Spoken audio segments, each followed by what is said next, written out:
Hello, welcome back to the podcast. We have another inspiring money story tonight, and I have a very special guest for you tonight. This is one of my money mentors, Alexlouise Thomas. She's amazing. I feel like actually our meeting was a total manifestation story, actually, to be honest, because at the time when I met Alexlouise, I knew that I wanted to get into the world of investment. And I had no one in my life that was doing that. And I think I'd read Robert Kiyosaki's books. And basically he said, oh, find yourself a mentor, find someone that has done the thing that can teach you. And I was like, I have no one. So I was literally putting it out to the universe. And if I go back to my journals, I bet I'll find where I was like scripting that I wanted to meet someone. And then we're at a workshop in London and you literally stood up and you said something like, I help women get financial freedom, or, I coach women to financial freedom. I was like, oh my God, she's my woman.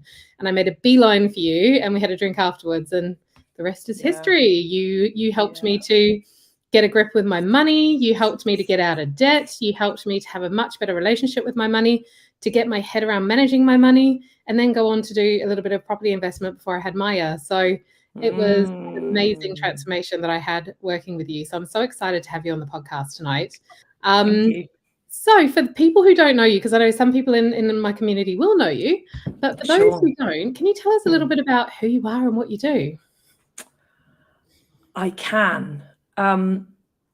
It's really interesting when people ask me this. It's like when I go networking, people go, what do you do? And I'm like, oh, what shall I say today? Where do I start? And what I say now is that I am a wealth coach and I'm a wannabe farmer and I'm an ex-chef. And I think it's really important it's like all of those things, because otherwise it's like, oh, you just talk about money all the time. And it's so interesting being on this podcast, having this conversation with you when I'm actually going through like, how do we measure everything else other than just money, which you kind of won't know about this part of my new story, but like, I'm going to guess you resonate with that. So who am I as an ex-chef? I cooked for 17 years.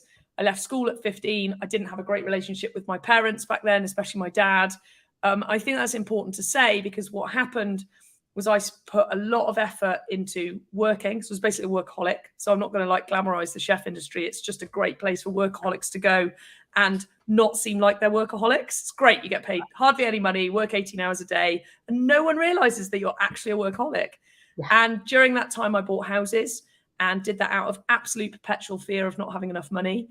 And at 32, I was financially free. And everyone goes, wow, that's amazing. Yeah. And then I had a complete, absolute identity crisis, just chaos. My life was chaos. And it's really important to say that bit for me so that people understand where I speak from. I'm 43 now. I've got 2 kids. I'm remarried. So I was also divorced at that point.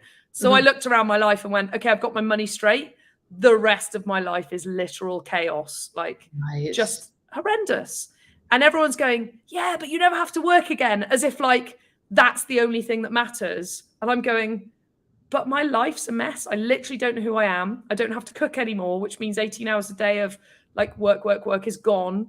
I'm still doing property stuff, which was great. And I love property. I absolutely love gutting houses and bringing them back into the new and all the rest of it. But I hadn't taken care of my life while I was going after the money. And it's so important for people to hear that, because if you're just going after the money, you're going to have this short-changed, cheap, horrible experience when you get it, if you get it. So that's the other thing, is a lot of people who just go after the money, they never really get it because it's going usually against values or what they really want to do or what they really want to really love. It's the classic, my parents told me to be a lawyer or a doctor or whatever because that's where the money is, and then absolutely feeling miserable and never really making it. And so I got to 32, I'm financially free, I've got houses, I'm completely miserable. I'm living in I got to a point where at first I was lodging with a friend. God bless you, Vanessa, out there, which came out accidentally. I didn't even know where to live. I left my last job in London.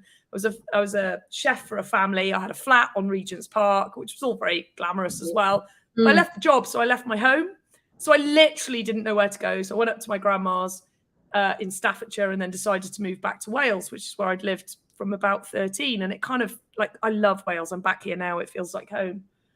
And I ended up lodging with a friend because actually I was having a complete breakdown and I just didn't know who I was and what to do. And I moved in 5 days before the birth of her second daughter. So it kind of gave me a role in a family that I was kind of desperate for. You know, I was just going through divorce and just not knowing who I was. And so I've spent the last 11 years putting my life back together, actually, is really what it is. And you met me kind of as I was like figuring out, okay, this is who I am and this is my place in the world and this is what I'm good at. And pre-meeting you, I'd gone through just a lot of crying, a lot of coaching, a lot of work, a lot of therapy, a lot of trying stuff. I was still kind of going, I should kind of be a chef or do something in cooking because I spent 17 years in that as a career. What a waste to just leave that behind. I'm still passionate about food. And so I just went on this journey of doing stuff, and I was cooking with Riverford, the veg box people, with their Cardiff franchisee. Oh, I remember that. I was doing cookery demonstrations, and I was doing supper clubs, and I was teaching people how to cook because I'm still so passionate about. If you're listening to this and you don't cook, please learn to cook. Like if you do nothing else, I know this is a money talk, and like you'll save so much money learning to cook, and it'll change your life. So I'm passionate about that.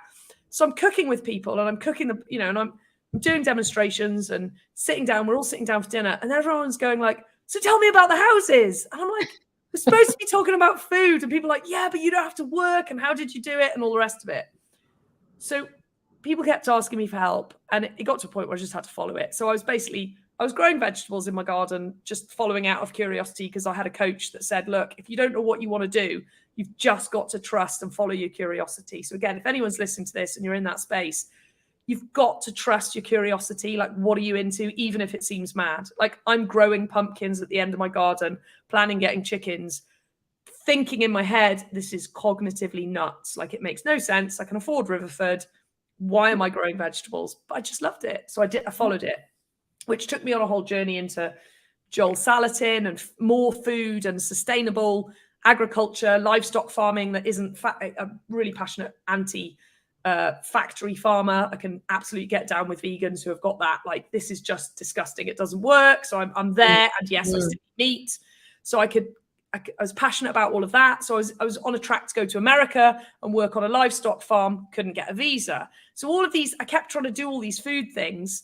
And then it was like I remember being in the American embassy and the woman just being like, she didn't tell me to F off, but her face was telling me to F off. Like, you're not coming to the States, taking a US person's internship. We want farmers in the US to do US stuff. So I kept trying food stuff and nothing was working. And everyone kept asking me about property and money. So I ended up, long story short, trusting it, following it along with the gardening, and started helping people. And I started helping people for free. And then I got exhausted because there wasn't fair value exchange. So I'm kind of giving all this energy, not charging for it. Because I'm like, well, I kind of don't need the money and I'm not qualified. So I'll just do it anyway. That didn't work. All along, I'm working with a coach. The coach says, you got to charge or stop giving away free advice. And I respected her enough to go, all right, I'll start charging. I was kind of a bit like, I don't want to charge, but I was like, okay, I'll pay a coach for a reason. So I'm going to listen. I'm going to trust. And, bless it. It was Judy May Murphy, who I think you know or know of through Sarah Leather and all the rest of it. She's like, you got to charge or you got to stop giving people free advice. That's the end of it. So I was like, okay. So I started charging for like meet up for lunches and all this stuff. And all of these things started happening, like connecting dots. And I remembered being in London when I was chefing, playing the cash flow game. So it was lovely that you mentioned Robert Kiyosaki on the get-go. If anyone listening to this, if you haven't read that book, you've got to read that book. It's like Rich Dad, it's like Poor learning Dad. Rich Dad, Poor Dad, Robert Kiyosaki. It's like learning to count to 10 when you're 3. You got to do it. You can't skip that step. And if you want some basic understanding about liabilities and assets and how the world works and how money works, you got to read that book. There's no point in any of us trying to re-explain it when he did it so well. Completely. And I was playing his cash flow game, which is another thing I highly recommend people do. And I remembered playing the cash flow game years ago, and the coach teaching us that if you joint ventured, you could get out of the game quicker. And at the time going, oh my God, to do this in real life would just be amazing. And then all of the reality came in of legal contracts and how would that work and how would people trust each other. So I just wrote it off, one of those ideas that I just went, it's just a, harebrained scheme. So fast forward to, I'm helping people with money. I'm starting to coach. I realized there was a similar thing that all the people that were coming to me had, and they just didn't understand money. And I had clients who had more property than I had that were in a mess with their portfolios. So I'm very good at problem solving. I'm very good at seeing things and just going, this isn't right because, and getting to the root of what's going on, finances. And I had people in debt, people with bigger portfolios than me, and all of them, without exception, didn't know how much money they had coming in and going out. So if you're listening, here's the top tip. Money going in, money going out, measuring it, understanding it, setting budgets, being responsible around money, knowing what's coming, knowing that Christmas comes every year and that if you don't plan for it, December's going to be painful because it's expensive. And yeah, it comes every year and we know it's coming. I thought, I'm going to write a course. I got tired of repeating myself. So this course came out of boredom of repeating myself again and again and again. So I was literally saying the same thing to everyone. I thought, this is silly. I need to just do a course that people can come on. So I did a course and 5 people came along. And if people want to hear their in-depth story, it was SSLGJ, who you subsequently JV'd with. They are on my podcast and, their whole story is laid out of what happened. But basically I did the course and then I went, great, you're good now, off you go. And they were like, no, we want to keep working with you. And I was like, I haven't got anything else. I can't just, charge. And I wasn't charging a lot. It was like 100 quid a month or something. It might even been back then 100 quid for the whole 4 months. I did a 4-month course so they had time to figure stuff out. And they were like, we want to keep working with you. And I was like, I've got nothing. That's it. I've given you everything. I've given you all I've got.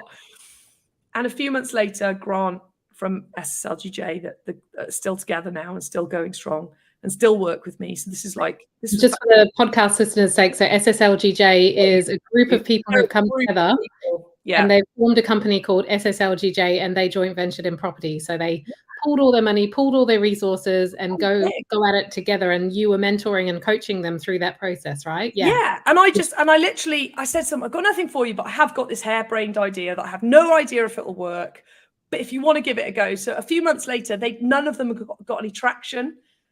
So this memory of the cash flow game and people joint venturing. So I went back to them. I went, look, I've got this idea. It's a bit mad, but I kind of think you guys could do it. And I think you know each other enough through the course because I don't mess, I go pretty deep. You know that.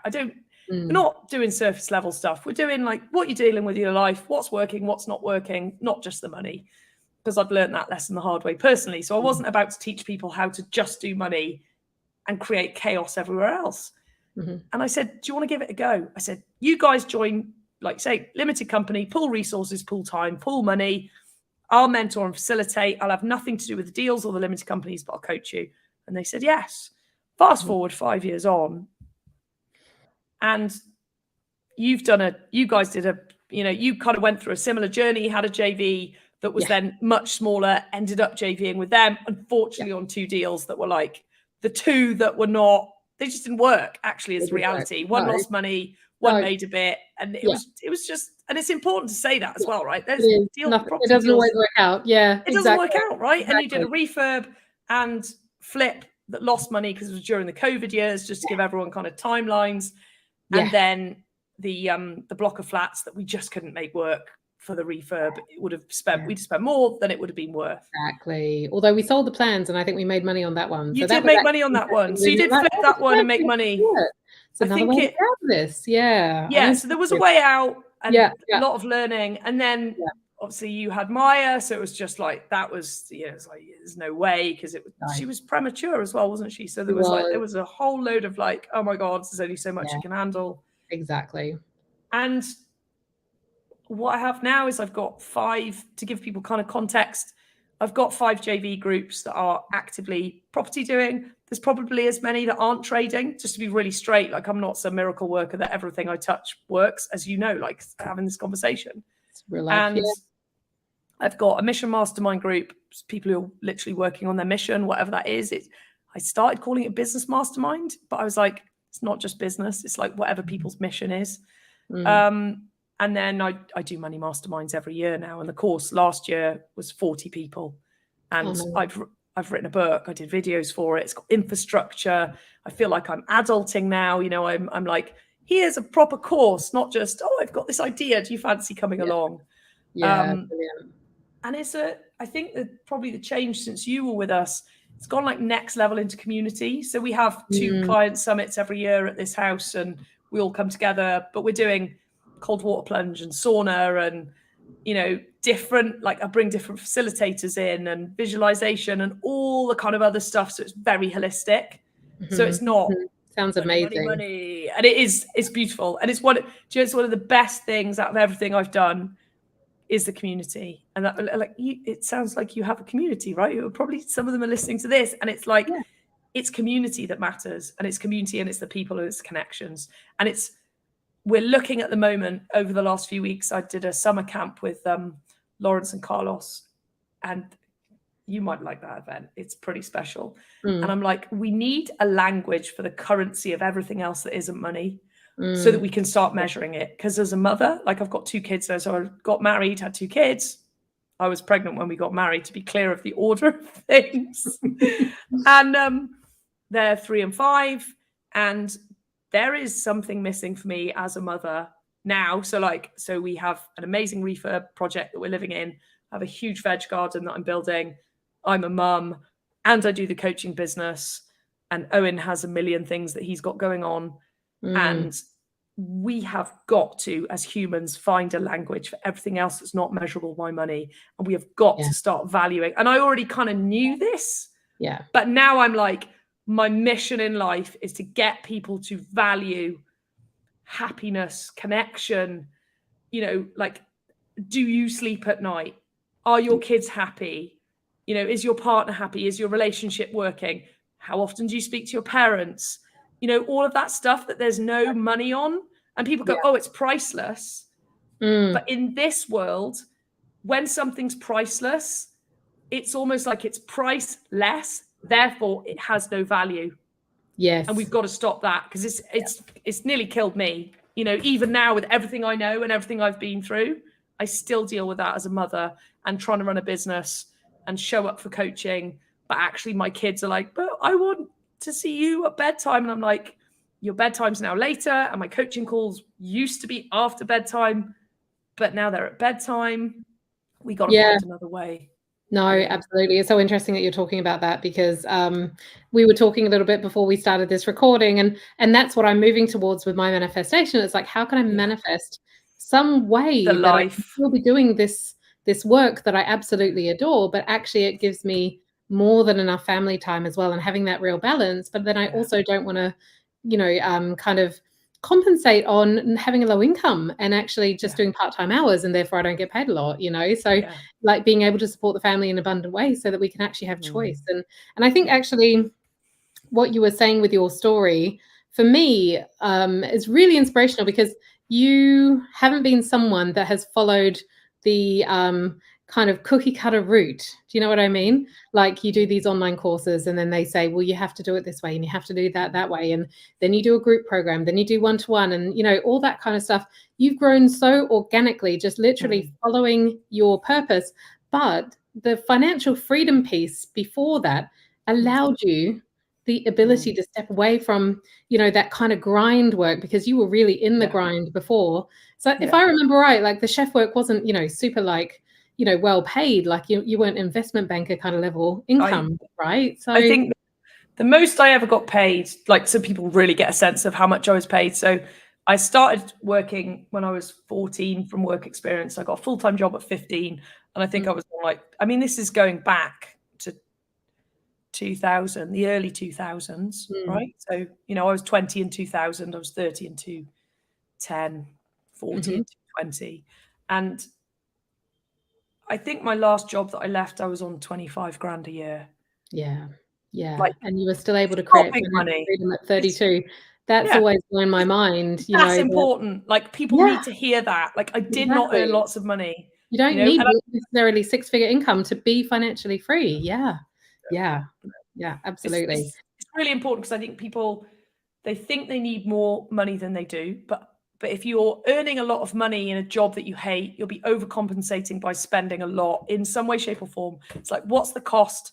If you're not happy in your job, how much are you spending to kind of garner back a bit of that happiness? Or how much are you spending to keep up with, that workforce that's getting paid that? So the after work drinks or the dinner or just the clothes that everyone's wearing cost a fortune, all of that stuff. Commuting in and out. Yeah. There's all of that. And then also I think what we call in the coaching world buffering, when maybe you're really stressed, you're unhappy, and you turn to drink, you turn to food, you turn to smoking, like whatever your shopping, whatever your thing is, right? Or all of them. Basically where I was at when I met you, actually, because I was massively overspending, and I was I was just starting to rein it in, but I was in the all or nothing phase, and I think I was doing a lot of like the money work that you see around where you can't buy any coffee and you have to cut all of your expenses back, and life was freaking miserable. There's got to be more to life than this. Am I just going to be like this for years until I pay this debt off? And I'm never going to be financially free. And it's out of balance, right? Me shift my money mindset, and I hadn't transformed my cash flow at that stage, so I was not earning six figures at that point. And you were still able to help me transform that debt, and that's where the whole money mindset and manifestation piece came in for me. And it was, I found it to be true. You don't necessarily need the big numbers in order to actually create, wealth and to start investing. That was a mind blower for me. I was like, but surely you need like 100K, especially living in London and seeing how expensive everything is around here and how much of a deposit, people need. It was really different stepping into your world and seeing, but she did it at the age of 32 on chef income. It's possible, which is amazing. Yeah. And it's, I think the thing that people miss is that when we become responsible around money, however much we earn, it depends what you believe, God, universe, higher power, whatever, like, people listening to this, like, insert here, whatever your thing is. And if it's nothing, insert here, nothing. It's like, the more responsible I am with money, the more people want to give me money because they know I can handle it. So if you're listening to this going, well, it's all right, you have to have money to make money, all of that stuff. It's like, no, you have to be responsible with money. And if people see you being responsible with money and you borrow £50 and you pay it back when you said you were going to pay it back, next time you need money, you can say, can I have £100? They'll go, yeah, no problem, because they know you're good for it. Exactly. And then before you know it, all of a sudden, and I think it's important to mention at this point, some of my JV partners were family members, including my mum and dad. And then people go, oh, yeah, it's all right for you. It was your mum and dad. I'm like, Jesus, you want to meet my dad? When I remember in the crash, he was charging me 10%. Yes. To bail me out of a deal that had gone in the 2008 crash. I had a deal that I needed to get out of, and the banks were basically like, F you, we're not lending. We told you we give you all this money. We're not. My dad was like, well, I'll get you out of it, but I'm going to charge you 10% because this shit's high risk, right? That's my dad. Like, everyone's like, oh, your dad just gave you the money. It's no, I paid 10 times for that money. And he still lent to me because he trusted me. Because from a young age, and I hated him at the time, like, to be really clear, from a young age, we had boundaries, we had contracts. With all of my family members, we've had contracts. My mum, my stepdad, my dad, my mother-in-law now. It's like there's always a contract in place. There's always a repayment date. There's always an interest rate, right? So everyone's making money, not just me. There's always a JV agreement, and then everyone makes money, at which point everyone goes, wow, that was really cool. I'd rather put my money with you than with someone else. But there's plenty of parents out there who won't lend to their children because they know their children are reckless with money. So, even if you want to like harness other people's money, however much you earn, you've got to be really damn responsible with your own money and show people that you are, and be really, even if it's family members, go, okay, here's the contract. Here's how I'm going to pay you back. Here's what happens if I can't pay you back. Here's the interest rate. And all of a sudden, people will be giving you money, not giving you like for free, but they will give you money, at which point you can do even more than what I could already do with the money that I was like scrimping together. And I was in Wales. So my first house cost me 40 or 50,000.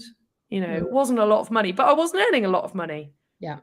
Yeah. So, and I think if we also, basically transpose that to manifestation, it's the same kind of principle as well. When you treat your money well, when you know what's coming in, when you, you can kind of manage it in a way that you treat it with respect and you treat it with love, more comes in. It's so interesting how that actually happens. And, it's like, money loves to be taken care of. And why wouldn't it? Whereas if you're kind of avoiding it, you're, burying your head in the sand. I don't want to look at this. I'm throwing my credit card bills in the bin before even looking at them. And I've been there many times. No money coming your way. No money. I was getting more bills, more things to chuck in the bin without even looking at them. And it's exactly the same for sure. Yeah. So tell us, before you went into the world of property investment, how was your relationship with money at that point, and what got you into actually wanting to even, invest in property? Like, how did that even start? So I think it's important for people to know when it was, because it was before the internet, really. At 22, 24, it was like 2002, 2004, the internet, like we've had the .com bubble, I think, but it's not what it is now. Like Rightmove didn't exist. You had to phone up agents or go to their shop. It's almost difficult to remember now what it was like. The fact that I can be on my smartphone, peruse Rightmove, find a deal, phone them up without even leaving my sofa now is like mind-blowing. So I started by buying my own house. I was running a pub with my then ex. We weren't married, but he became my husband.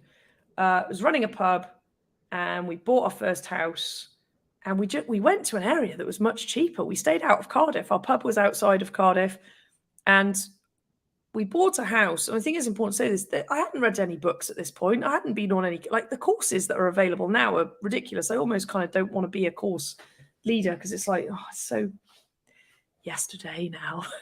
And I get that it helps people and I do it and I love it, but I also kind of don't associate with this like mad sales course selling what I would say is a lie. That really gets me with the property people. So I don't associate with myself with property people. But there wasn't any of that. So we bought our first house and did it up. And we were working at the pub like 18 hours a day. So we were driving 20 minutes home for about 6 hours and then driving back. Going, why are we doing this? There's an apartment upstairs in the pub, empty. So we moved upstairs and rented out the house. And it worked. I was making like 200 or 300 quid a month for doing nothing. Like literally nothing. I was like, I can't stress enough how there was no course. It was just basic math. I was like, it cost me 200 on the mortgage. They pay me £500 a month rent, and they look after the house and pay all the bills. And this 300 a month just keeps coming in. And I was like, if I do this again, that's going to be like 600 a month. Right. And I'm pretty sure at that point I hadn't read Robert Kiyosaki even. Like I read him. Very organic the way it came to you. Yeah. The whole thing. I cannot stress to people enough to just just trust. Like follow that intuition. Just follow that. Oh, this works. Oh, this makes sense. Okay, I'm gonna do this. Like one of my favorite sayings at the moment is make it make sense to me. Because I cannot stand things that don't make sense. And there's a lot in the world that doesn't make sense right now. And it's like, I like stuff that's simple and I like it to make sense. Because if it doesn't make sense or I can't explain it, I don't want any part of it. And that very simple rule has served me very well. I don't invest in things I don't understand. I don't deal in deals that I don't understand. I don't get swayed by like everyone's investing in Bitcoin and making millions. I'm like, I don't understand it. I'm not putting my money there. So I did it, bought another house. That one didn't need much of a refurb. Rented it out. It worked. I was like, okay, let's do it again. We basically just like rinse and repeat. Just did it again. So by 2008-9, when the crash came, we were on our 6th property, I think, whilst working. And the 6th property was a shop downstairs and a flat upstairs. And I had a catering company downstairs. We'd left the pub at this point. I was terrible at employing people back then. And the pub had grown from like 3 employees to 18. And I was like, I was not good with people at that point. Like I'd do it again now and I'd be fine. I've done a lot of work since then. But back then I was not good with telling people what to do or asking people what to do or asking for help. So it was just a disaster. So I thought I'll set up a catering company and do that. Anyway, same thing happened again. I got really busy, couldn't deal with it. Went to Switzerland to run a ski chalet for the season, really high-end ski chalets, and that was the winter of the crash. So that winter was really busy, and then everything just went. And then I had these issues with the one property where my dad lent me money at 10%. Got it. Yeah, I did it organically, and it just got to the point. Like after that, it's like I can't stress to people to don't underestimate doing the simple stuff first and building up. I think people want to like just jump straight to the, I've got an 8-bed HMO. I've done, lease splits into 2 or 3 flats and, fairly biggish developments in the sense of refurbishments, putting steels in and the structural engineer saying, make sure your guys are on this side of the wall because if the house collapses, you don't want to kill them because you'll be up for corporate manslaughter, big enough refurbs to worry about the house falling down type thing. Wow. I've never built anything. And the running joke in my family is like, you can't live in a house without taking a wall out. I always take a wall out. It seems to be my signature of like, this wall needs to come out. It's like, it's almost getting boring for everyone. But I just did one and it worked and I learned. And by the 5th or 6th one, I did a commercial for my business. And like doing the baby steps and learning, I can't teach someone, and I don't believe anyone can teach anyone. You can't teach something practical in a classroom. And there are courses out there that sell enormous amounts of information and it makes zero difference because until you've bought a house and basically shit yourself about is it going to work and put the cold hard cash down and phoned up an estate agent saying, can you rent this out for me, and dealt with the solicitor and understood the paperwork, you cannot learn that in a classroom. You cannot learn to drive in a classroom. No one is going to go to a classroom to learn to drive and then they're going to give you a driving license and say, off you go, there's the keys to the car. And it's the same in property. I think it's the same in business. We do not, and I don't know whether this is an education system thing, we do not value on-the-job training in the way that I think we should. And I grew up in kitchens and I watched, when I was 18, I was already going to work for Raymond Blanc at Le Manoir, being a fairly good chef, watching kids, quote unquote, because I didn't feel like a kid at this point. I've been in kitchens since I was 14, coming in from college and they couldn't do anything. And yet they were more qualified than me. Yeah. And it's that, like, it's like the stuff that you guys did with SSLGJ. You can't circumvent that learning. No, absolutely. But the other thing that stands out to me through this your entire story really is that you have exercised courage, even when you don't know what the outcome is going to be, even perhaps when you might have some certainty. It sounds to me as though you've been fueled by a lot of courage, even though you might also be really shitting yourself at the same time and not being scared. But you found a well of courage somewhere in there to take that step.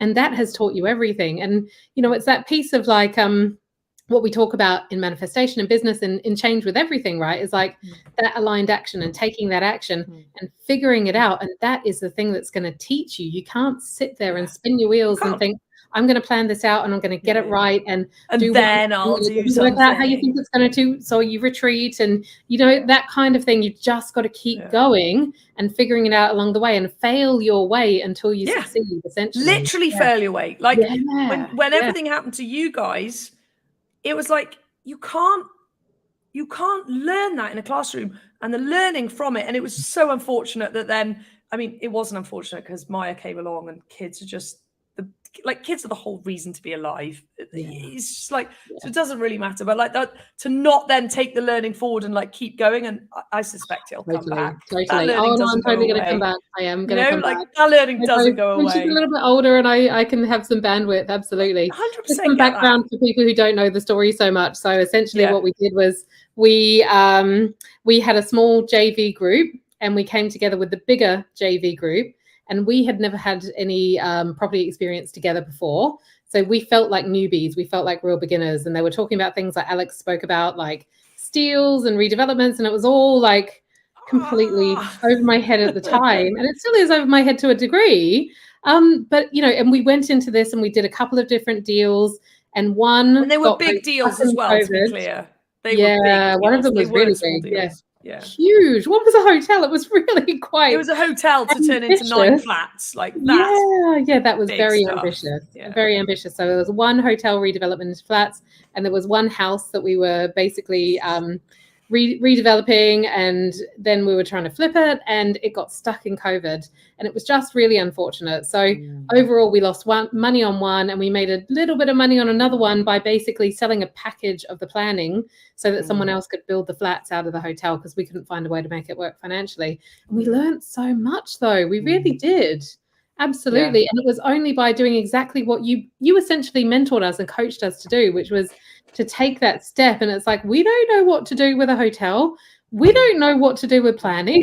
Who's going to buy this? Who's going to live in this area? And it was just figuring that out. And I can see now how you learned a lot through that process. And if you take that learning and apply it again, which is what I intend to do.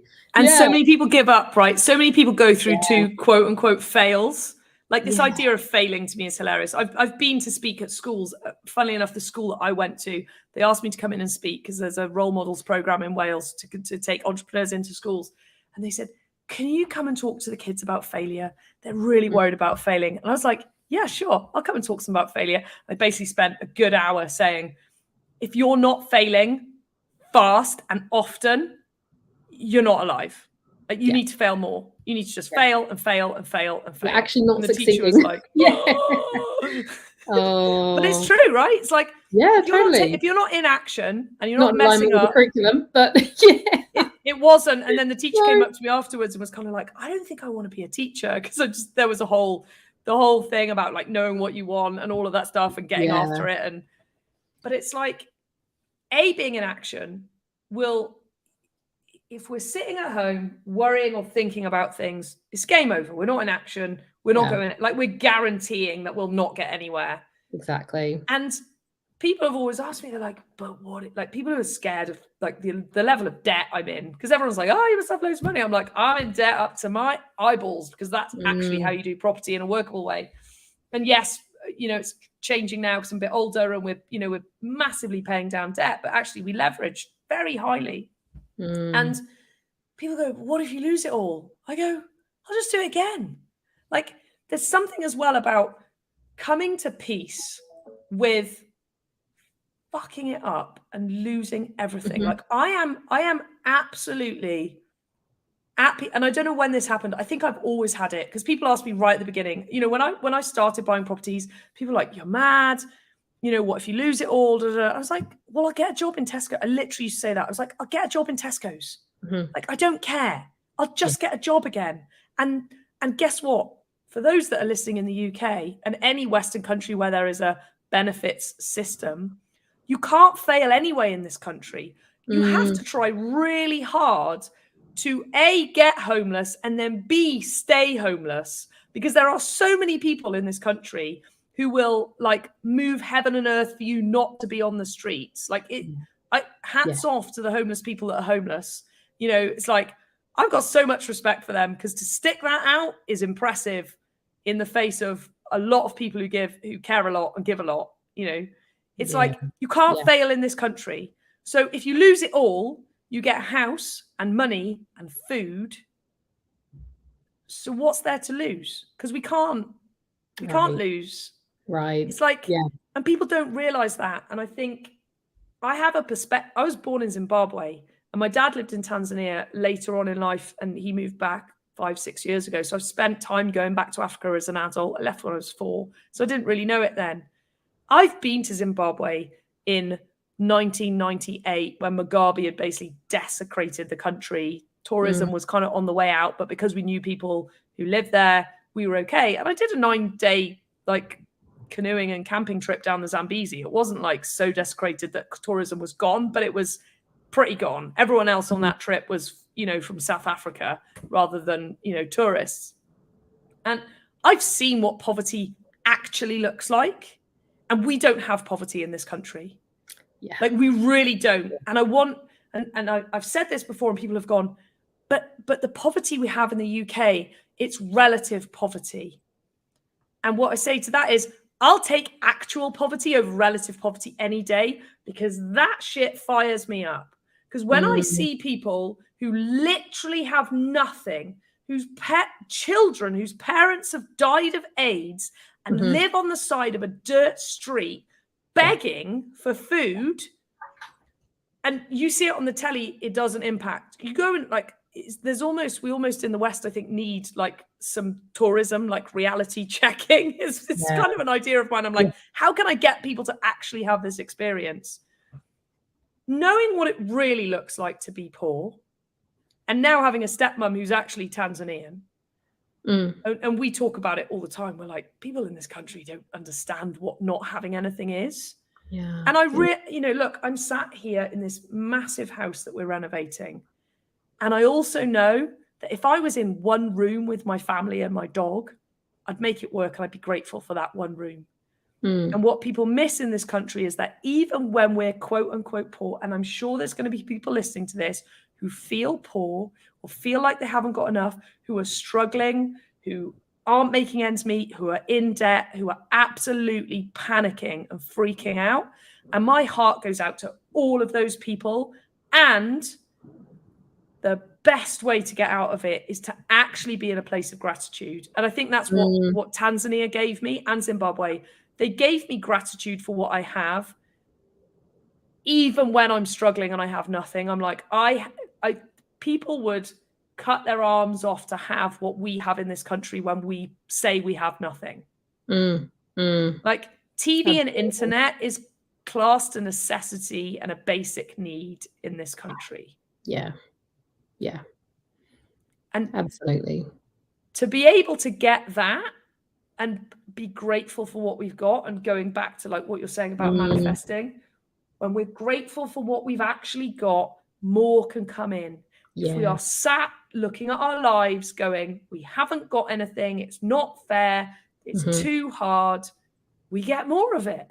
Exactly. That's the vibe we're resonating on. We create more of that vibe. We create more, right? Yeah. And the only way to get out of that vibe is gratitude. And then people go to me, how can I be grateful when I'm living like this? I'm like, you've got to go and find someone really worse off to get perspective on like how much we have.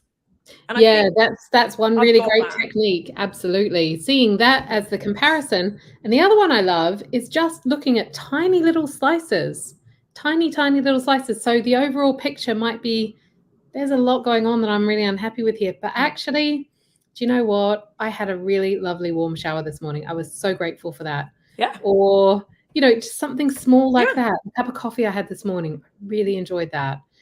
Or I enjoyed the sun on my face this morning. I'm so grateful for that. Those tiny little micro doses of gratitude that you can give yourself. It's so healing to, our soul and our mindset, and then from there it grows over time. Yeah. And even the fact that we consider those like tiny, if you said that to, going back to like Zimbabwe, Tanzania, I mean, take your pick. Most of the world lives in real poverty compared to like, we think everyone lives like us and there's a few poor people. It's like, no, it's the other way around. Like we're the 1%. So that's the other thing. Anyone who's actually listening to this, you're already in the 1%. You're in the top 1%. You're not Jeff Bezos and you're not, Mark Zuckerberg, and you're still in the 1%. Yeah. And they're the 1% of the 1%, but we're in the 1%. Yeah. And it's like the fact that we have running, clean, heated water coming out of a tap every morning on demand, I think is a miracle. And again, having seen not that, and having lived not that, and having been with not that, and been in, villages where there's nothing. Yeah. Like even the stuff that we consider basic, like cotton sheets that are clean, and feathered pillows and duvets and mattresses. Like mattresses, yeah. The fact we've got a roof over our head. Yeah. It's like, and the hardest time to be grateful is when it's hard. And it's the time when we absolutely have to be grateful and move heaven and earth to find a way so that we can then manifest positively. Because Absolutely. if we can't be grateful, there's no more coming. It's not happening. No, completely cut off. Yeah. You know? It's like that's your jump off point, really, isn't it? That's step number one, is you've just got to find a few things that you can be grateful for, even if it's the same thing every day, connecting into that emotion more and more and more to grow it. Yeah. And then before you know it, you have more things in your life that you feel grateful for, which is amazing. And it's the, we get what we focus on. Yes, absolutely. I can't remember who it was who did the exercise of, it might have been Tony Robbins, but I'm not sure. And it was about your reticular activating system. And again, this is quite early on in like Yes Group days in my early 20s. And this idea that we were asked to do, and people can do this tomorrow on the way to work or taking kids to school, wherever people are going. On the way to work, count the number of white cars you see. And then when you get there, ask yourself, well, how many black cars, green cars, red cars, yellow cars did I see? You won't have a clue because you were just looking for the white cars. No, you will have no idea. And that, like, when I heard that, it was a game changer for me. Yeah. Because they actually made us do the exercise and we didn't know that they were going to ask. Because now people listening to this go, well, I'm going to count all the cars on the way. It's like, don't do that. Don't like cheat yourself out of this exercise. Spend 5 minutes counting the number of, pick a color, and then, get someone who doesn't know what you're up to just pick a color and ask you. Exactly. And they could even go, well, how many lampposts were there? And you were like, I don't know. Yeah, exactly. Like, well, that's how the brain works. Yeah. It shows you what you're looking for. So if you're looking for no money, life is hard, everything's difficult, you're going to meet difficult people. Life's going to be hard. You're going to see all of it's not difficult to go and find hard stuff in the world at the moment and things that don't work. That's really easy. Exactly. And it's the same. If you're looking for like, what's good? What have I got to be grateful? What's amazing? You start seeing more and more and more of it. And I think this is the bit where if you're a bit, this manifesting stuff, it's not manifesting. It's seeing, like, all of those cars were there. And I think that was the biggest thing as well. All of those cars were there. It wasn't that I manifested the white cars or the red cars. They were all there. I only saw the white cars. Exactly. I love to think of it like your reticular activating system is essentially your filter, and you're tuning your filter and deciding what you want to see, because you would be completely overwhelmed if you took on every sensory input this world has to offer through your sight, through your smell, through your ears, through every way that we sense the world, and your brain would melt down. It would not be able to handle, and compute all of that.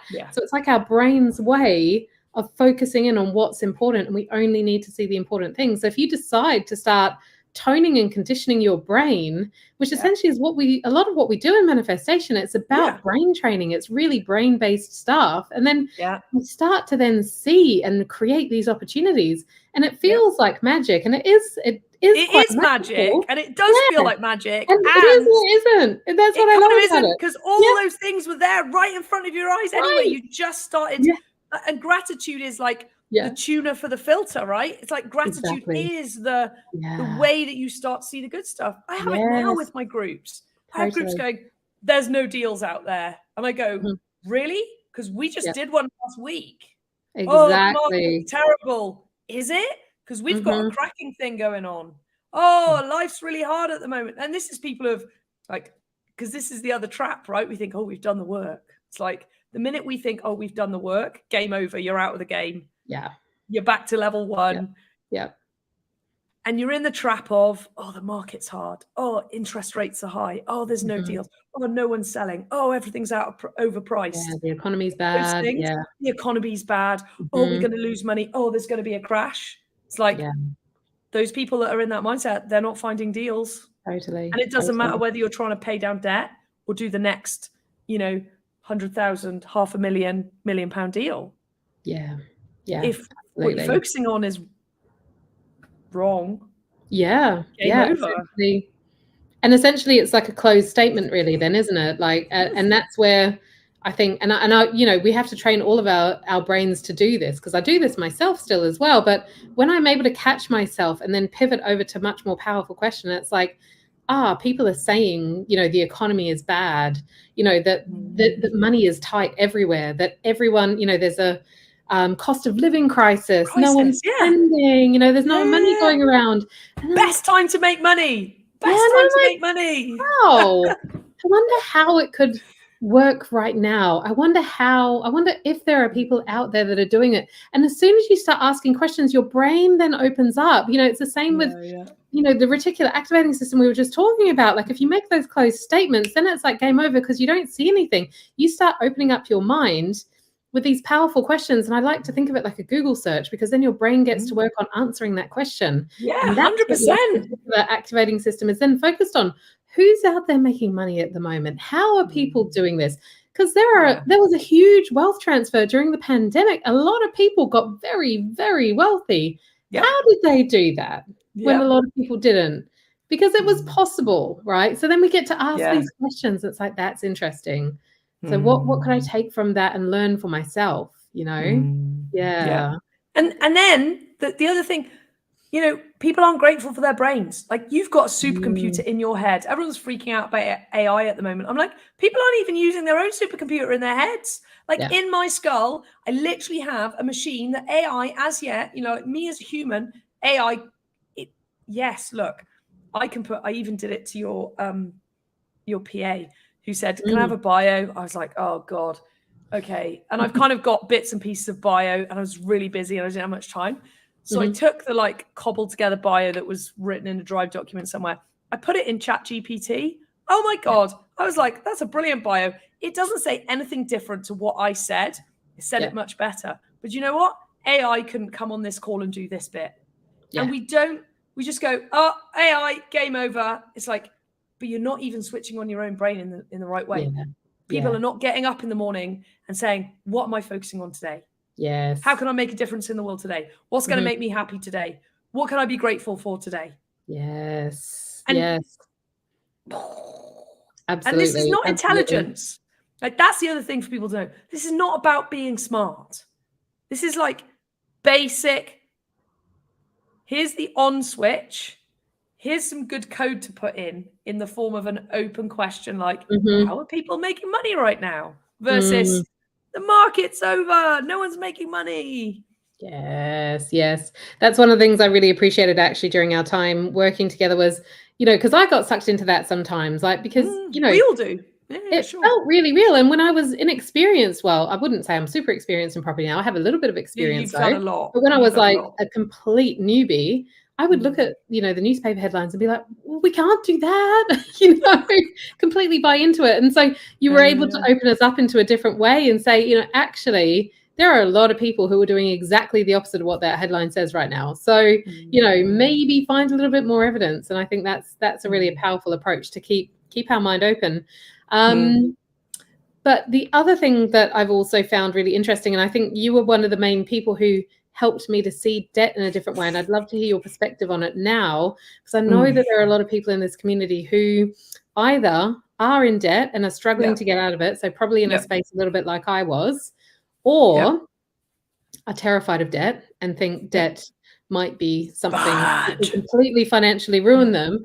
So what are your thoughts on debt? I'm very comfortable with high levels of debt, first of all. And not everyone is. My own husband isn't. Like, Owen gets to a level and he's like, this is not okay. And he's got his own, like, to be really clear, we have our own portfolios. He does his own thing. I do my own thing. We help each other out, but it's very clean. It's very clear. So also, anyone listening to this, if you're in a relationship, stop enmeshing your money together. Like, make sure you've both got money sorted, and it works. And it takes some time, but it really works. Like, if you do money so that if you got divorced, money be really simple to separate, then you probably won't end up getting divorced, because you're just not dealing with money problems, which kills so many couples, like just money conversations, problems, all the rest of it. So that's the first thing. The second thing is, so everyone's got their different levels of what they're comfortable with debt. Now, everything that we've just talked about, I'm really comfortable with, like, if I lost it all tomorrow, I'm I have a level of gratitude that is beyond, I just know I'll be fine, you know? And I'm in a big house right now and I miss small houses. And when I'm in a small house, I want a bigger house. Like, I'm aware of just the hilarity of human beings, right? And so the first thing is I have a high tolerance for debt. And I always have, mainly because I'm like, well, the debt's being covered by income that's coming in from a property. And when anyone's challenged and questioned, gone, yeah, but what if this happens? What if this happens? What if this happens? I've got an answer for it, right? So I understand the debt I'm in, and I understand what potentially could take me out of the game. And I also understand the things that people get scared of that just aren't real. People are like, but what if all your tenants stop paying rent? I'm like, show me where that's ever happened. Show me where a landlord has had all their tenants stop paying rent. Because that's one of the most common things people say to me. What if all your tenants stop paying rent? I'm like, well, they're going to get evicted and be homeless. So they're probably not going to do that. Like, to really go into it, they're not going to do that. Like, these are their homes. They're paying rent to live in their home. So why would anyone stop paying their rent? And they go, wow, what if all tenants revolt and stop paying their rent? And I go, well, then it's Armageddon. We're all screwed. So let's figure that out if it ever happens. But what are the chances? So I think there's understanding risk and understanding what's rational and true risk and what is just your brain going absolutely mental. Like, what if all the tenants stop paying rent? Like, this nonsense. It's not going to happen. Right? It sounds to me as though you're basically talking about separating out the data from the emotion, in a way. Yes, and that's a very eloquent way of saying. Yeah, the logic, like, okay, well, if I did this and I did this and I've got this, what's my position going to be if the worst thing happened versus, oh my God, everything could go wrong. We're all going to die. Which is what our brains do, right? They're like, don't go out of your comfort zone. We're going to die. So I love that logic versus emotion and asking the question. So whenever anyone asks me something, I'm like, well, is that true? What if all your tenants stop paying rent? I was like, is that true? Is that even a possibility? So, and who's the work? It's Byron Katie. I love Byron Katie's work. Like, is that true? Is that even true? Is that true? It's the best question to ask any fear. Is that true? Is it really true? Exactly. Really? And then we get to this point where we're like, oh yeah, I'm just catastrophizing again. So that's the first thing. If you can start doing that, you can probably start looking at actual what is the debt. So the other thing is, there's no such thing as debt as a whole thing. Like, there's no such thing as bread as a whole thing. There's white sliced bread and there's organic sourdough that leavened for 24 hours. And they are two entirely different products. They are firstly, I don't think white sliced bread in plastic should be allowed to be called bread. I think it should be called a bread-like product. And then sourdough should be called bread, right? And debt's the same. There's debt that is mortgage debt that's all right, it's gone up a bit now, but let's say it's between 2 and 8% interest and it's covered by a rental payment.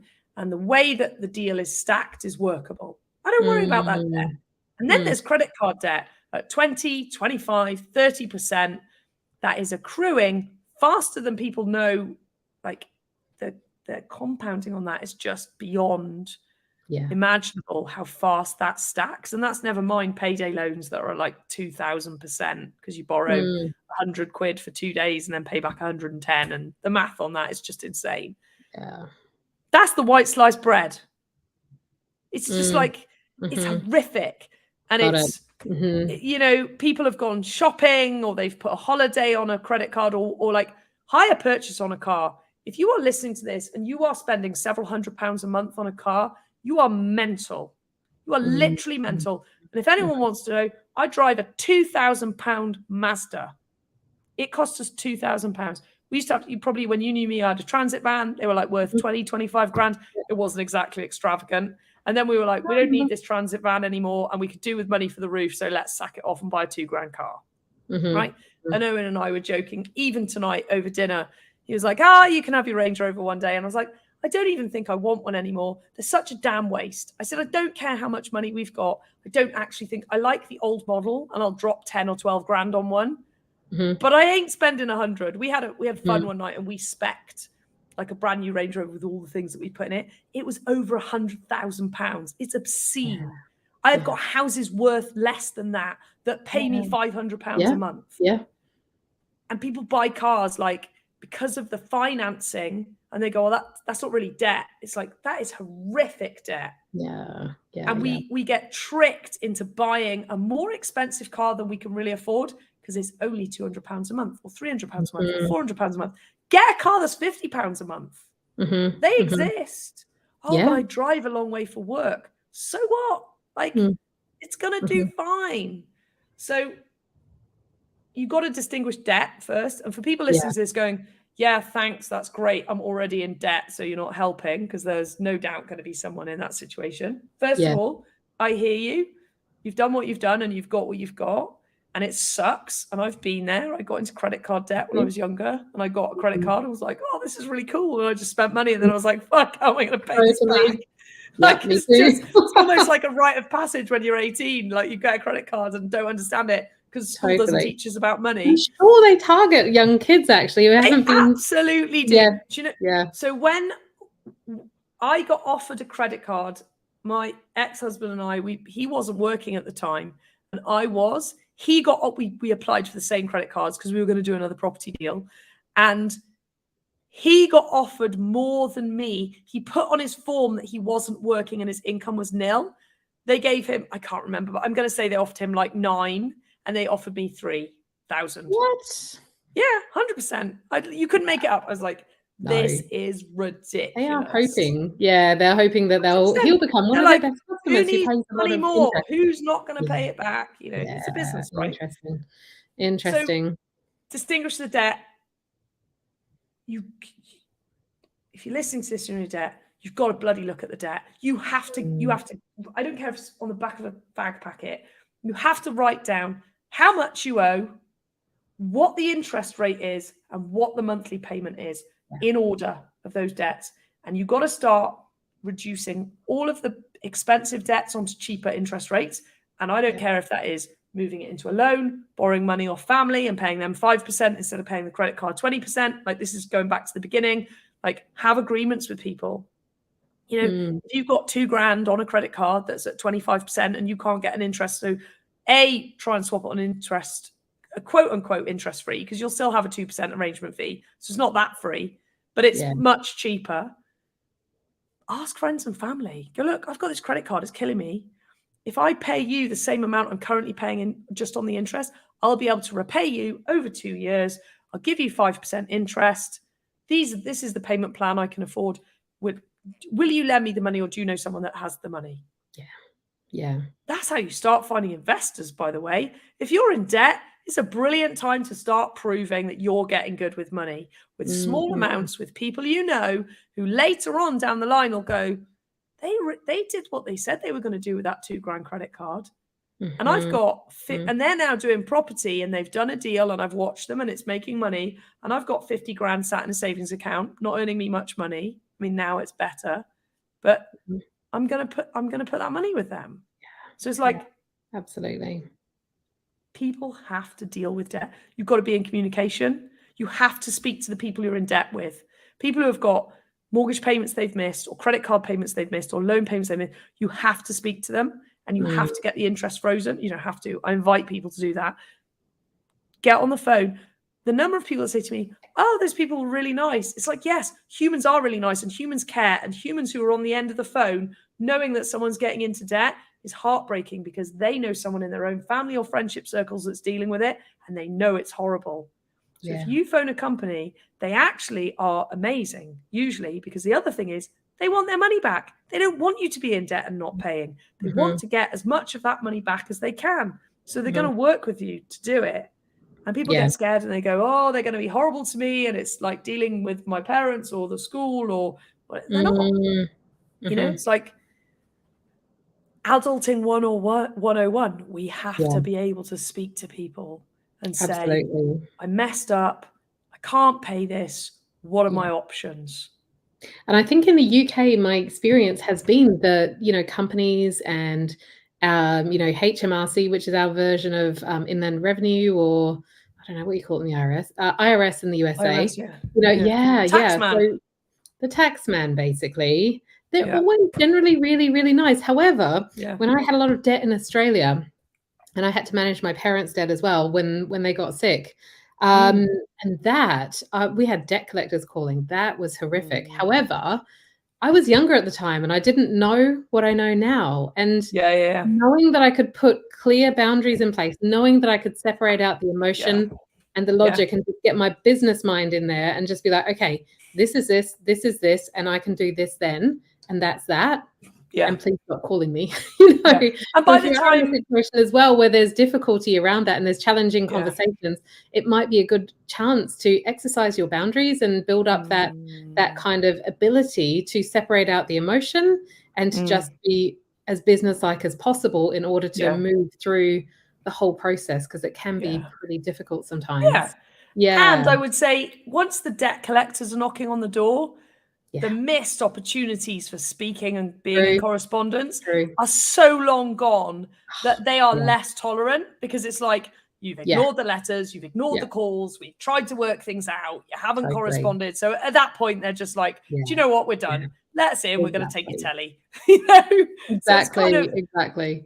Yeah. If you're in that level, then it's probably, you know, it's like you've there's gone for been a that. lot of ignoring up until that point, right? And again, Exactly. even then, I think for anyone dealing with it, like, consider it's going to be the biggest gift that if you've got debt right now and you're listening to this, consider it's one of the biggest gifts you'll ever have, because it's going to get you to deal with stuff you don't want to deal with. It's going to take you on a journey of like if you let it, self-exploration, self-growth, empowerment, understanding boundaries, taking responsibility, like actually as a human, just saying, hey, do you know what? I really effed up. I'm sorry. How can I make it right? And that doesn't matter whether it's a partner, a child, a debt collection company, a credit card, a car payment. Just actually in this day and age saying, hey, do you know what? I screwed up. I'm sorry. How do I make it right? And then doing all in our power to put it right. That journey is like, that's the start of investing. That's the start of owning our situations, no matter what they are. And look, stuff might have happened to people on like listening to this. They might go, yeah, but that thing that happened wasn't my fault, right? It's like when my brother died in an accident, that was not my fault, okay? And the chaos that ensued, and that was all around my 30s as well. So like by the time I was 32, I was gone, right? And I had credit card debt from that, okay? Because I went pretty off the like brother dying, that was pretty sucky, I'm not gonna lie. Oh, and getting divorced, like literally at the same time. That happened to me. What I did with it was my responsibility. It was my responsibility that I didn't work for 6 months and that I lived off credit cards and that I had to pay that money back. And what happens to us is not our fault, but how we deal with it is on us. So if anyone's listening to this going, yeah, but my partner did this, or that happened to me, or this accident happened, I am like beyond heartfelt for that situation. And I'm still going to give you some tough love and say, that sucked. And you've still got to deal with it. Like that thing that happened was horrific. And you still got to pick yourself up and deal with it, because no one else is coming to save us. And then when we be our biggest champion, we can start to do it for other people. And then the world works in a way that's just magic. Absolutely. I feel like you're the queen of tough love in the financial area. It's been said. Definitely. And I can attest to that journey of self-growth and self-actualization through figuring out your problems with debt. And, you know, it really, really is worth that journey. It's massive. It's like It's massive. You can't be a human being and not go through tough stuff. You just can't.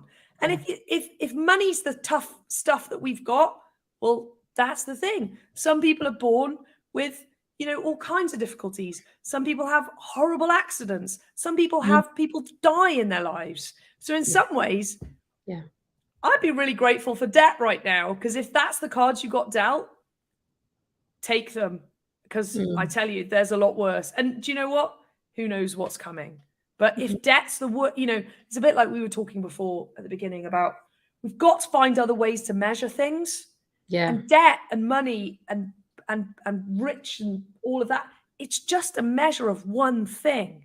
It's like, you might be in debt right now. You might have amazing children and a super partner. You might not have any of that. You might just have some freaking awesome friends who are like, it's shit, but we're going to get through this. It's like, we've got to start measuring life by what we've got, not just by, oh, how much is in my bank account? Oh, I'm in plus numbers, or I own some properties, therefore I'm winning. Or, oh, I'm in debt, therefore I'm losing. Like, we got to stop that. Yeah. This is just nonsense. It's just perspective, really. At the end of the day, these are just numbers. It doesn't mean anything on your self-worth. It doesn't mean anything on your capability, your value as a human being, right? These are just numbers. Yeah.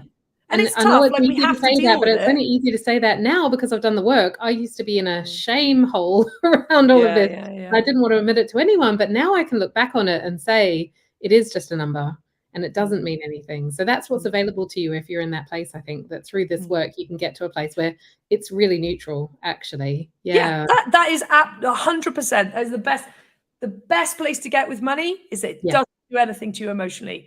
You've got money, who cares? You haven't got money, who cares? Like, if it stops impacting you emotionally, that's the place to get to, for sure. Yeah, as long as your basic needs are taken care of. Yeah, absolutely. So for anyone who's interested in financial freedom, who's curious about your journey and how they could do something similar, what would you say to them to get on the path?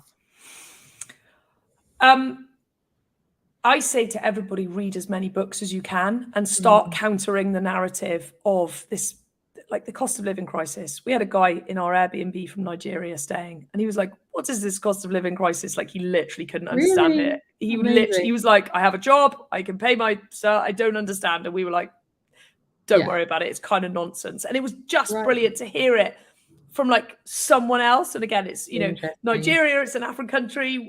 They're just what they're dealing with. So we have to counter the narrative. You have to counter what the news says, what social media says. And I can probably give you a list of books.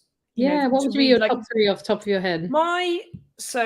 I'm going to have to look on my phone for that, because aside from yours, of course, which is a very good one. And I have a book. Thank you. Yeah, I have a book. Read that. Rock Solid Moneymaker. And to be really clear, so people get how it's not just about the money. The first 8 chapters are not about money. So if you just want money stuff, don't buy my book. Actually, is what there is to say, because I'm gonna get you to deal with your whole life.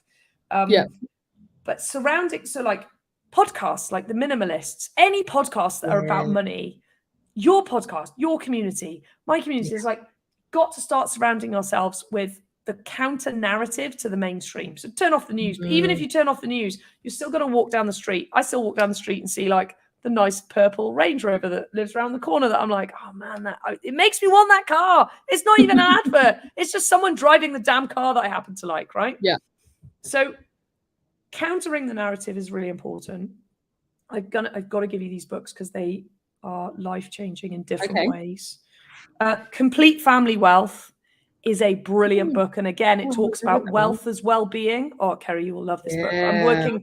I'm working through it with my leadership mastermind. So all my like SSLGJ, all the first groups, I'm working through that. Talks about wealth as well-being and generational wealth. And it basically talks about everything about money, with everything except money, actually. The Soul of Money by Lynn Twist. Oh, good one. I'm reading at the moment. That's a brilliant book. Really good. The 7 Spiritual Laws of Success. I'm going to give you several titles because people listening, like, really just like get Audible and just listen to this stuff in the car, when you're cooking, when you're walking the dog. Even if you're not like super listening, it's going in and it's countering that, like, oh, we're all going to die, the world's terrible. And then there are 2 more that really did change my life: The Millionaire Next Door and Stop Acting Rich. Stop Acting Rich. I haven't read that one. Interesting. Brilliant books by the same guy, Thomas J. Stanley. A Millionaire Teacher, if you want like the mechanics of how money works, compound interest, the metrics of like saving and stuff. Another good one, Millionaire Teacher. So doing that, be in communities where like yours. So I have a community. I have a course every year that I run. So, and to be really clear, if you listen to this, you've got to be prepared for some tough love. You've already said it. I love that. I'm going to take that, the Queen of Tough Love. You totally are. So there's a couple of ways. So I am still working with people through my Money Mastermind course. I've got 25 spaces in February. It's starting in February. It's 5 months. I'm not messing around. It is 5 months of intense, full day workshop, 18 weeks of calls, 2 days of workshop. So it's intense, but you've been on a version of it. Yes. And what I'm also doing now, which I'm really interested in, to be really specific, and for people listening, it's like, this is how you get what you want. You say exactly what you want. I'm looking for other coaches and people who are with groups of people where they want to take my book and my course into that, supported by me, but without all of these layers of franchising. And I'm looking for people to start making this work their own, because I can't coach all the people that ask me for help. And I need other people to do it. And I mean all sorts. I mean, teachers, if there's a teacher or there's someone who works for a foster charity who's dealing with the kids that are 16 and are going to start to be classed adults and they're not prepared for life, and they could do that 80, because my book has got 18 chapters. It's got, all these exercises. Yes. So really specifically, I'm looking for coaches who want some structure to support their people with. And I'm also looking for people who are in organizations where they want to help their people, but they don't have the infrastructure, and that they could take the book and support their people through it. Amazing. Because that's going to make the difference. So amazing. So I think the book is really about your life and basically getting to grips with your money and how you can elevate the two. Really, isn't it? Yeah. So it is. And I think it's not a book just to read. So I've said this to a few people who have bought it. I don't make a big deal about it, because the book makes a difference when it's alongside the coaching, which is why I want more people to take the book. A bit like, have you done The Artist's Way or The Surrendered Wife? And they encourage, do the book with other people and do the exercises. It's very much a book like that. It's full of exercises. If you read the book and go, oh, that's a nice idea, it's going to make zero difference. Save yourself the 30 quid. Don't buy it. It's a waste of time. I've had people come back to me and I go, did you do the exercises? And I bang on at the beginning of the book about, you've got to do the exercises. Well, yeah, I've read it through once and I'm going to do the exercises. And I'm like, I want to give them their money back and just say, have the money back. It's not going to. It's a practical exercise. It's a practical. You've got to do the exercise. You've got to do them badly. You've got to do. Brené Brown will say shitty first draft.